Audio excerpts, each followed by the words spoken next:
Good morning student. હવે આપણે આગળની પ્રક્રિયા જોઈએ. લાસ્ટમાં યોગશીલ પ્રક્રિયાઓ પૂરી થઈ, હવે રિડક્શન છે અને આગળની પ્રક્રિયાઓમાં રિડક્શનમાં નંબર 1માં ધોરણ 11માં ટોપિક આવી ગયેલું છે કે આલ્ડીહાઇડ અથવા કીટોનનું રિડક્શન કરો. તો પ્રબળ રિડક્શન કરતા NaBH4 અથવા LiLH4 બંને પ્રબળ રિડક્શન કરતા છે એ આલ્કોહોલમાં કન્વર્ટ કરી દેશે. તો H2 ઉમેરાય, ઓની આજુબાજુ H ઉમેરવાનો છે. તો ઓની બંને બાજુ H ઉમેરશો તો આલ્ડીહાઇડનું આલ્કોહોલ બનશે, પણ 1 ડિગ્રી આલ્કોહોલ આપશે. એટલે MCQ માટે ખાસ યાદ રાખજો, આલ્ડીહાઇડ હોય તો 1 ડિગ્રી જ આલ્કોહોલ આપે. કીટોન હોય બંને બાજુ H ઉમેરો, ઓક્સિજનની આજુબાજુ H ઉમેરો, તો એમાંથી આલ્કોહોલ જ બનશે, પણ 2 ડિગ્રી આલ્કોહોલ આપશે. એટલે આ ટોપિક 11th બી આવી ગયેલો છે અને એ રીતે આ એક પ્રથમ રિડક્શન છે. બીજું રિડક્શન બહુ જ મોસ્ટ આઈએમપી રિડક્શન છે. આમાં કાર્બોનિલ કાર્બન જે છે એનું CH2 મિથિલિન ગ્રુપમાં કન્વર્ટ થઈ જાય. એનો મતલબ કે આલ્ડીહાઇડ હોય કે કીટોન હોય, બંનેમાં કાર્બોનિલ કાર્બન તો છે જ. તો આ બંને કાર્બોનિલ કાર્બનનું મિથિલિન સમૂહ CH2 માં રૂપાંતર થઈ જાય, મતલબ કે આલ્કેન બની જાય. દાખલા તરીકે પ્રોપેનોન CH3COCH3, તો CO માં CH2, O બગાડો, H2 લગાડો. આ રીતે તમારે કરવાનું થાય. આલ્ડીહાઇડ હોય CH3CHO, તો O બગાડો, H2 લગાડો, એટલે ઇથેન બની જશે. પણ બંનેના પ્રક્રિયકોને આધારે નામ છે, વારંવાર બોર્ડમાં પૂછાઈ ગયેલું છે. તો ક્લેમેન્શન રિડક્શન પ્રક્રિયકના પ્રક્રિયકો યાદ રાખજો. ઝિંક સરસ અને HCl સાથે તમે પ્રક્રિયા કરશો તો CH2 સમૂહમાં રૂપાંતર થઈ જશે. એટલે મતલબ આવો થાય, CH3CHO હોય, O બગાડો, H2 લગાડો, એટલે CH3CH3 ઇથેન બની જશે. તો આ પ્રક્રિયાને ક્લેમેન્શન પ્રક્રિયા કહેવાય.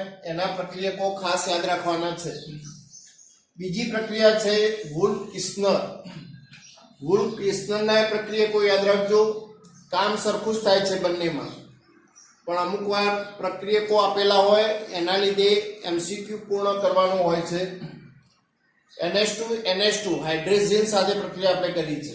તો હાઇડ્રોજન સાથે પ્રક્રિયા કરો તો હાઇડ્રોઝોન બનાવશે, મધ્યવર્તી નિપજ. એમાં KOH અને ઇથિલિન ગ્લાયકોલની હાજરીમાં NaOH કે KOH સાથે ગરમ કરશો તો CH2 ગ્રુપમાં કન્વર્ટ થઈ જશે, નાઇટ્રોજન વાયુ છૂટો પડશે. આમાં પણ O બગાડો અને H2 લગાડો, એટલે તમારે આલ્કેન જવાબ મળશે. એક્ઝામ્પલ તરીકે અહીંયા O બગાડો, H2 લગાડો એટલે ઇથેન બન્યો. એ રીતે H3H3COCH3, O બગાડો અને H2 લગાડો તો શું આવશે? Propane, CH3CH2CH3.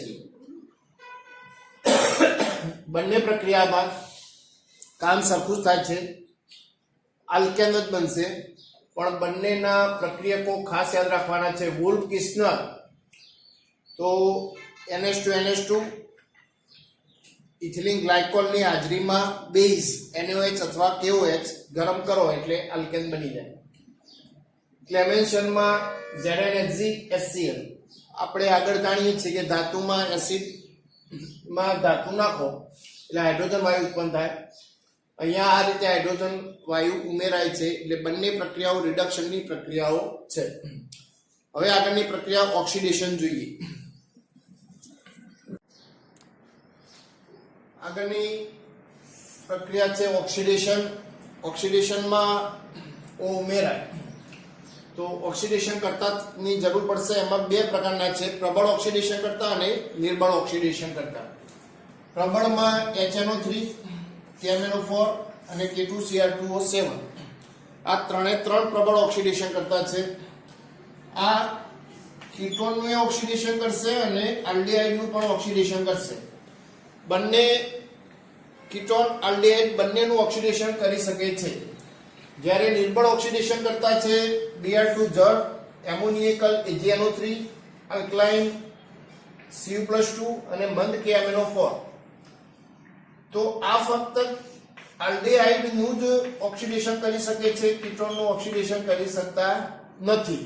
મંદમાં આટલો ફેરફાર છે, કીટોનનું ઓક્સિડેશન થતું નથી. તો આપણી બુકમાં રજત દર્પણ કસોટી આપેલી છે અને ફેલિંગ કસોટી આપેલી છે, જે આલ્ડીહાઇડ અને કીટોનને અલગ પાડવા માટે વપરાય છે. એટલે આ બે પ્રક્રિયાઓ હમણાં જોઈએ. પહેલા પ્રબળ ઓક્સિડેશન કરતા તે આલ્ડીહાઇડ અને કીટોન બંનેનું ઓક્સિડેશન.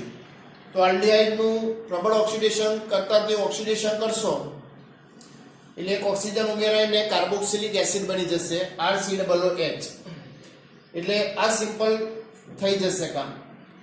પણ જો કીટોન હોય તો એને ઉગ્ર પરિસ્થિતિમાં ઓક્સિડેશન થાય છે.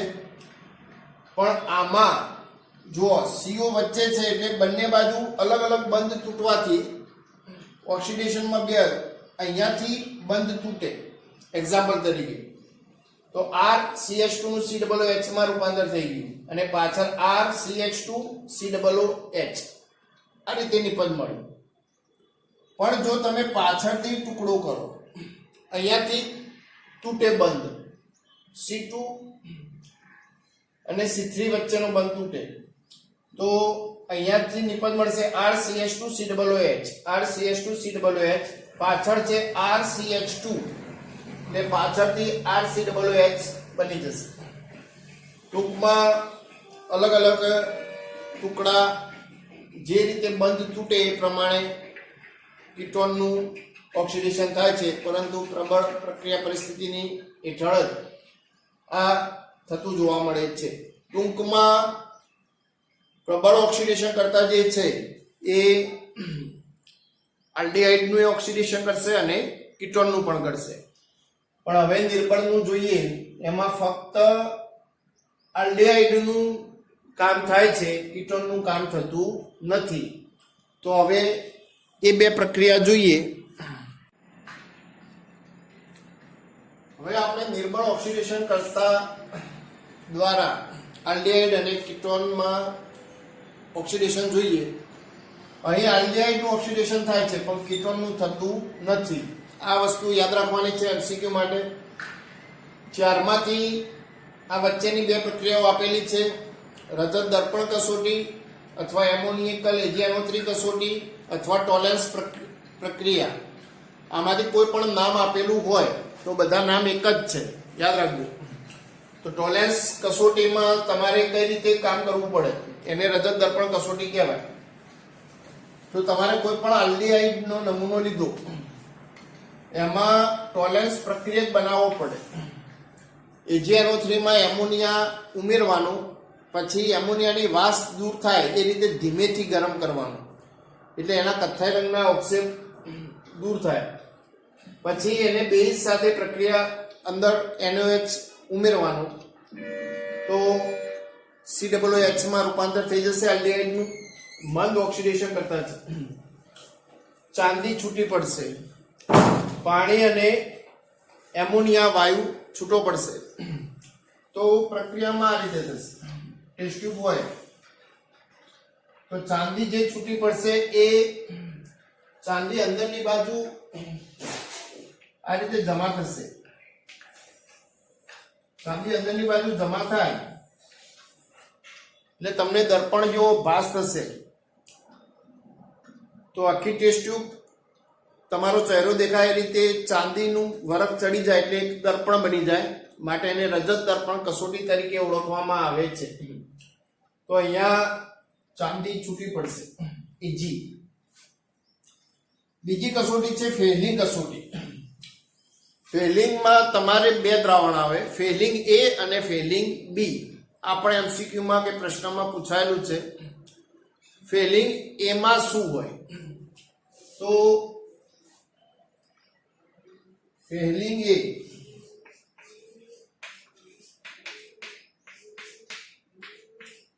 એમાં કોપર સલ્ફેટનું દ્રાવણ હોય. અને ફેલિંગ બી માં શું હોય? સોડિયમ પોટેશિયમ ટાર્ટરેટ વત્તા NaOH.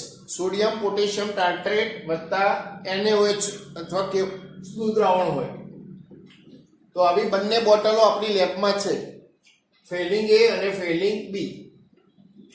તો તમારે આલ્ડીહાઇડ લીધું તો એમાં ફેલિંગનું દ્રાવણ સરખા ભાગે મિક્સ કરીને ઉમેરવાનું છે, બેઝિક માધ્યમ છે.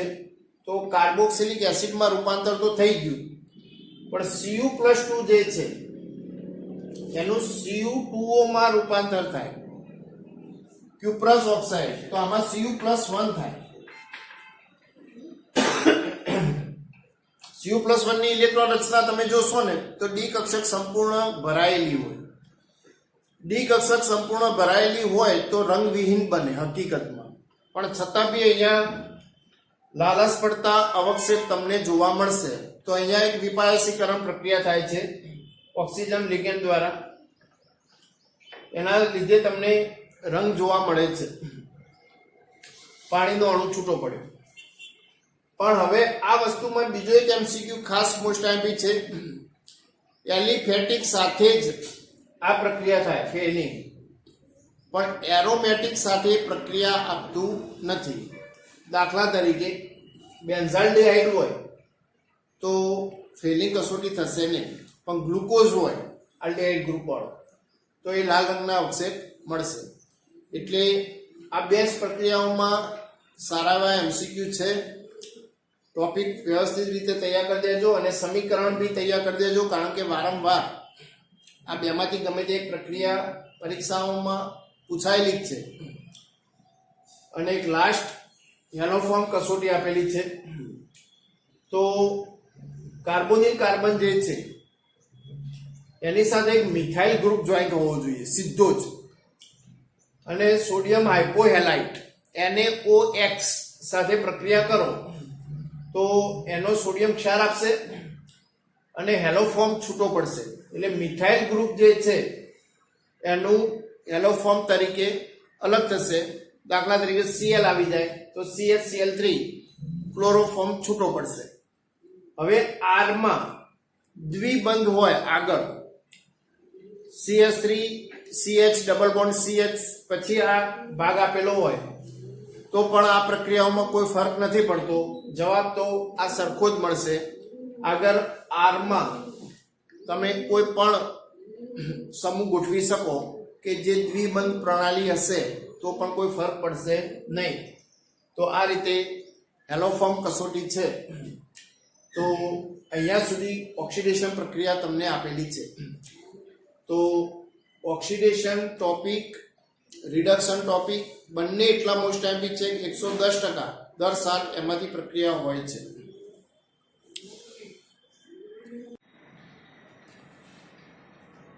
હવે લાસ્ટમાં પ્રક્રિયાઓ આપેલી છે, આ પણ એટલી જ મોસ્ટ આઈમ્પી છે. દર સાલ મોટા પ્રશ્નમાં આ પ્રક્રિયા પૂછાય છે. ટૂંકમાં આજના લેક્ચરમાંથી 110% પૂછાય. પહેલી બે રિડક્શન પ્રક્રિયાઓ, પછી ઓક્સિડેશન પ્રક્રિયાઓ, અને હવે આલ્ફા હાઇડ્રોજનને કારણે થતી પ્રક્રિયાઓ જોવાની છે. તો આમાં બે શરત છે. આલ્ફા હાઇડ્રોજન હોય તો તમને આલ્ડોલ સંઘનન પ્રક્રિયા આપશે, અને આલ્ફા હાઇડ્રોજન ના હોય તો તમને કેનિઝારો પ્રક્રિયા આપશે. કેનિઝારો તો ક્રિયાશીલ સમૂહ CHO છે તો આ આલ્ફા કાર્બન આપણે ગણીએ છીએ. તો આમાં કાર્બન પાસે હાઇડ્રોજન છે તો આ પ્રક્રિયા આપશે નહીં. બરોબર. આમાં જુઓ ક્રિયાશીલ સમૂહના પાડોશી આલ્ફા કાર્બન આ બી ગણાય અને આ બી ગણાય, એટલે આમાં હાઇડ્રોજન આલ્ફા હાઇડ્રોજન છે તો આલ્ડોલ સંઘનન આપશે, આ આપશે નહીં. હવે આમાં જુઓ અહીંયા કાર્બન હશે, આલ્ફા હાઇડ્રોજન પાસે કાર્બન નથી તો આ નહીં આપે. ના હોય તો કેનિઝારો પ્રક્રિયા મળશે. એવું અહીંયા જુઓ સોરી SCHO, આમાં CHO ના પાસે આલ્ફા કાર્બન જ નથી એટલે આ નહીં આપે, આલ્ફા હાઇડ્રોજન નથી એટલે કેની જારો આપશે. આમાં જો આ સાઈડ આલ્ફા કાર્બન પાસે છે, આ બાજુ નથી પણ આ બાજુ છે, તો આ પ્રક્રિયા આપશે, કેની જારો આપશે નહીં. આમાં આલ્ફા કાર્બન પાસે હાઇડ્રોજન છે એટલે આ પ્રક્રિયા આપશે અને આ પ્રક્રિયા આપશે નહીં. ટૂંકમાં જેની પાસે આલ્ફા કાર્બન ઉપર હાઇડ્રોજન હોય તો આલ્ડોલ સંઘનન પ્રક્રિયા આપે, અને જો આલ્ફા કાર્બન પાસે હાઇડ્રોજન ના હોય તો એ પ્રક્રિયા આપશે નહીં. તો હવે આપણે બંને પ્રક્રિયાઓ જોવાની છે, આલ્ડોલ સંઘનન અને બીજી છે કેની જારો. બંને પ્રક્રિયાઓને આપણે જોઈએ. આલ્ડોલ સંઘનન પ્રક્રિયા. આલ્ફા હાઇડ્રોજન હોય, શરત ફરીવાર યાદ કરો. અહીં હાઇડ્રોજનની એસિડિકતાને કારણે આ પ્રક્રિયા થતી જોવા મળે છે. અહીં 2 મોલ જે અણુ લીધો તમે એના 2 મોલ લીધેલા છે, અને મંદ NaOH અથવા BaOH ટ્વાઇસ એવા કોઈ પણ બેઝિક પદાર્થની હાજરીમાં પ્રક્રિયા કરો તો નિપજ મળશે બીટા હાઇડ્રોક્સી આલ્કોહોલ આલ્ડીહાઇડ, એટલે એને આલ્ડોલ બોલાય. અને બીજી બીટા હાઇડ્રોક્સી કીટોન તો એને કીટોલ બોલાય. આ બંનેમાં છેલ્લે ગરમ કરો તો એમાં અસંતૃપ્ત પ્રણાલી એટલે પાણીનો અણુ દૂર થઈને દ્વિબંધ રચાશે. આમાં એક આલ્કોહોલ હશે અને એક આલ્ડોહોલ, આલ્ડોલમાં આલ્ડીહાઇડ ગ્રુપ હશે એટલે એને આલ્કોહોલ વત્તા આલ્ડીહાઇડ એટલે આલ્ડોલ તરીકે આપણે ઓળખીએ છીએ. તો આ કામ કઈ રીતે થાય ખાસ જોવાનું છે. 2 અણુ છે CH3CHO વત્તા CH3CHO. આ રીતે લખીને બુકમાં ડાયરેક્ટ જવાબ આપેલો છે. હવે અહીંયા જોજો, પહેલામાં પૂંછડું કાઢવાનું એટલે કહેવાનો મતલબ કે કાર્બોનિલ કાર્બન અલગ કરવાનું. C ડબલ બોન્ડ OH આ રીતે થાય. આમાં જે આલ્ફા કાર્બન થાય, આ ક્રિયાશીલ સમૂહ છે એનો આલ્ફા કાર્બન, એમાંથી હાઇડ્રોજન બહાર કાઢવાનો છે. તો હાઇડ્રોજન બહાર કાઢો તો 3 હતા તો કેટલા વધશે 2 CHO. એટલે આ રીતે રચના કરવાની છે તમારે. હવે હાઇડ્રોજનને ઓક્સિજન પાસે લઈ જવાનું. હાઇડ્રોજનને ઓક્સિજનની પાસે લઈ જાઓ એટલે શું થશે, CH3 CH પાઈ બંધ તૂટી જશે ને H અહીંયા જોઈન થઈ ગયું. દ્વિબંધ હતા તો સિંગલ બોન્ડ થઈ ગયો. અહીંયા પાછળનો ભાગ CH2CHO.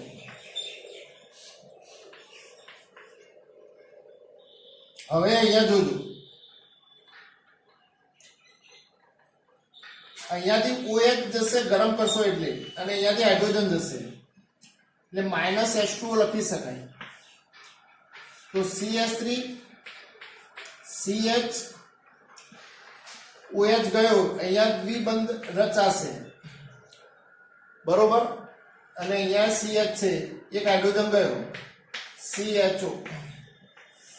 તો આ રીતની નિપજ મળશે. તમે બુકમાં જોજો, તમને ડાયરેક્ટ નિપજ આપેલી દીધેલી છે, પણ એની ગોઠવણી કરવા ફરીવાર જોઈ લો.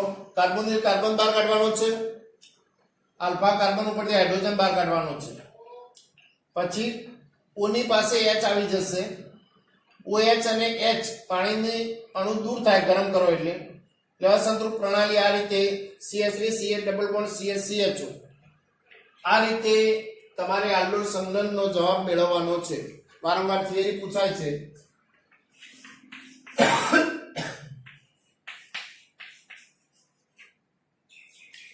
તમે 2 મોલ કીટોન લો, તમે કોઈ બી બેઝ લઈ શકો. મન BaOH ટ્વાઇસ લીધેલો છે.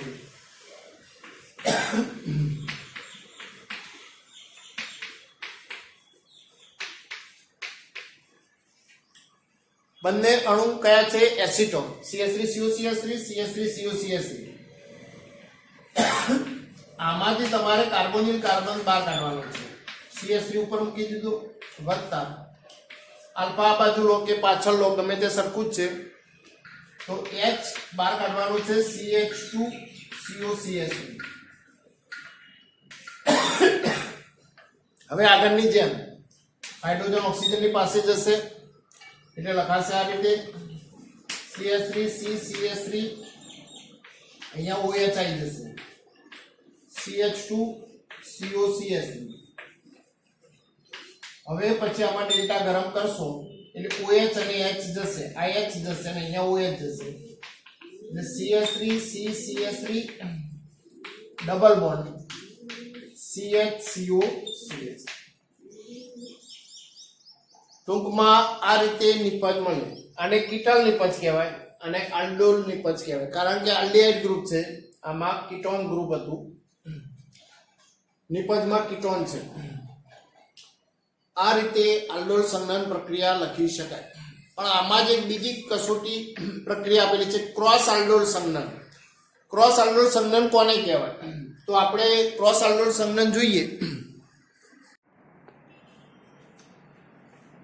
ક્રોસ આલ્ડોલ સંઘનનમાં કામ તો એ રીતે જ કરવાનું છે, પણ મતલબ એવો થાય કે બે અણુ જુદા જુદા છે. આમાં 2 કાર્બન વાળો આલ્ડિહાઇડ છે, અહીંયા 3 કાર્બન વાળો આલ્ડિહાઇડ છે.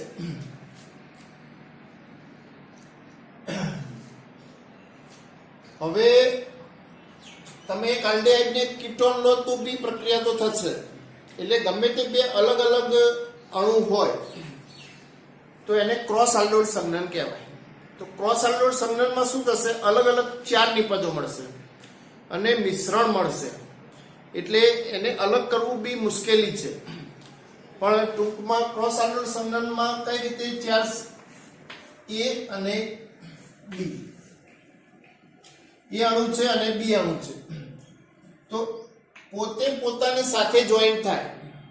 A એની સાથે જોઈન્ટ થાય, B ની સાથે જોઈન્ટ થાય, 2 નિપજ થઈ. હવે A ની સાથે B જોઈન્ટ થાય તો ત્રીજી થઈ, અને B આગળ મૂકો અને એ પાછળ મૂકો તો કેટલી થઈ? 4 અલગ અલગ નિપજો મળશે. આપણે A એની સાથે B ની સાથે એ તો આગળ આપણે જોઈ ગયા છીએ, પણ આ ત્રીજા નંબરની જોઈએ CH3C. આમાં શું? કાર્બોનિલ કાર્બન બહાર કાઢવાનો છે અને આમાં આલ્ફા કાર્બન જે હોય, આલ્ફા કાર્બનમાં CH2 માંથી એક H નીકળે તો CH વધે, પાછળ CHO હતો. હવે આગળનો CH3 છે એ નીચે મૂકી દેવાનો. આ રીતે આલ્ફા કાર્બન ઉપરથી હાઇડ્રોજન નીકળશે. આલ્ફા કાર્બન ઉપરથી હાઇડ્રોજન બહાર કાઢો, વધારાનો CH3 નીચે મૂકી દીધેલો છે. હવે આગળના જેમ જ કામ છે, હાઇડ્રોજન ઓક્સિજન પાસે આવશે, પાઈ બંધ તૂટી જશે, CHOH, અહીંયા CHO, નીચે CH3 હતો. હવે આને ગરમ કરો તો અહીંયાથી OH જશે ને અહીંયાથી H જશે, તો CH3 CH C અહીંયા દ્વિબંધ રચાઈ જશે. સંયોજકતા પૂરી કરો, CHO અહીંયા CH3 એ આગળ રાખ્યો છે, B પાછળ રાખ્યો છે. તો આ રીતની નિપજ મળશે. બુકમાં જોઈ લેજો, ડાયરેક્ટ નિપજ આપેલી છે ત્રીજા નંબરની. એ રીતે એને એ સાથે જોઈન કરો, એ તો હમણાં જોયું આગળ છે જ. એવી રીતે B ના સાથે જોઈન કરો. હવે B આગળ રાખો ને એ પાછળ રાખો, એ પ્રમાણે ચોથી નિપજ મળશે. ટૂંકમાં આ રીતે ક્રોસ આલ્ડોલ સંઘનનમાં 4 અલગ અલગ નિપજ મળે છે અને 4 નું મિશ્રણ મળે છે. એટલે ટૂંકમાં એટલી મુશ્કેલી છે કે અલગ કરવું પડે. ક્રોસ આલ્ડોલનું એક બીજું એક્ઝામ્પલ જોઈએ, એરોમેટિક છે. કામ તો સરખું જ કરવાનું છે. C double bond H, carbonyl carbon બહાર કાઢ્યો. આમાં આલ્ફા કાર્બન પાસે છે, અહીંયા નથી, પણ અહીંયા હાઇડ્રોજન છે એટલે કામ થશે. બંને અણુમાંથી ગમે તે એક જ અણુ પાસે આલ્ફા હાઇડ્રોજન હોય તો પણ કામ થાય. H CH2CO રિંગ છે. આ H અહીંયા આવશે CH OH બની જશે CH2 CO રિંગ. હવે ગરમ કરશો એટલે પાણીનો અણુ દૂર થાય, OH જશે અને હાઇડ્રોજન જશે. CH દ્વિબંધ રચાશે.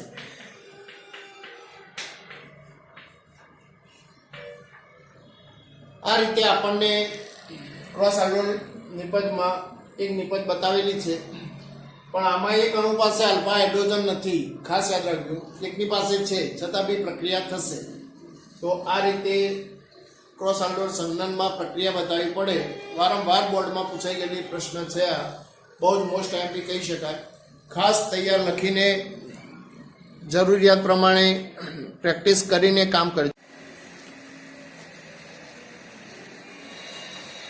લાસ્ટ પ્રક્રિયા છે કેનિઝારો. કેનિઝારો બી વારંવાર પૂછાયેલી પ્રક્રિયા છે. આલ્ફા હાઇડ્રોજન ન હોય એવું અગાઉ આપણે શરત જોઈ ગયા.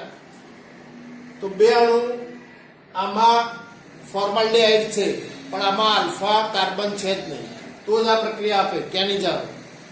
સાંદ્ર બેઝ કે OH કે NaOH ગમે તેમાં પ્રક્રિયા થઈ શકે. અહીં બે અણુમાંથી એક અણુનું ઓક્સિડેશન થશે અને એસિડ આપશે, અને એક અણુનું રિડક્શન થશે અને આલ્કોહોલ આપશે.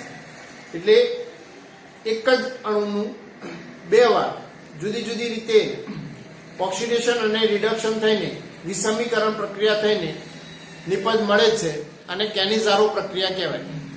તો SCHO છે, આમાં એક વાર ઓની આજુબાજુ H ઉમેરો એટલે CH3 થઈ જશે, એક હાઇડ્રોજન અહીંયા આવશે અને પાછળ એક હાઇડ્રોજન આલ્કોહોલ બની ગયો, અને બીજાનો એસિડ બની જશે ફોર્મિક એસિડ HCOOH.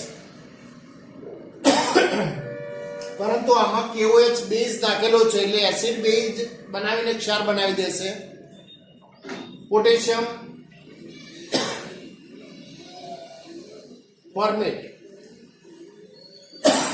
એવી રીતે એક બીજો અણુ છે જેની પાસે આલ્ફા હાઇડ્રોજન નથી. સાંદ્ર NaOH સાથે પ્રક્રિયા કરો તો ઓની આજુબાજુ H ઉમેરો એટલે બેન્ઝાઇલ આલ્કોહોલ બનશે, એક અણુનું આલ્કોહોલ બને, અને બીજા અણુનો એસિડ બનશે કાર્બોક્સિલિક એસિડ, બેન્ઝોઇક એસિડ નામ બને, પરંતુ NaOH સાથે પ્રક્રિયા થઈને ક્ષાર બનાવી દેશે સોડિયમ બેન્ઝોએટ. ટૂંકમાં એક અણુનું ઓક્સિડેશન, બીજા અણુનું રિડક્શન, વિષમીકરણ પ્રક્રિયા થઈને આલ્ફા હાઇડ્રોજન ના હોય તો જ એવા અણુ કેનિઝારો પ્રક્રિયા આપે છે. અને લાસ્ટમાં પ્રક્રિયા આપેલી છે ઇલેક્ટ્રોન અનુરાગી વિસ્થાપન પ્રક્રિયા, જે આપણે આગળ જોયેલી છે. આલ્ડિહાઇડ ગ્રુપ છે મેટા નિર્દેશક, નાઇટ્રેશન કરેલું છે તો મેટામાં નાઇટ્રો ગ્રુપ દાખલ થશે. છેલ્લે પ્રક્રિયા આપેલી છે, ખાલી જોઈ લેવું. પણ કેનિઝારો સુધી બધી જ પ્રક્રિયા બહુ જ મોસ્ટ ટાઈમની છે. વારંવાર હું બોલું છું, ગમે તે 110% પ્રક્રિયા હશે. બાકી આગળ પછી જોઈશું.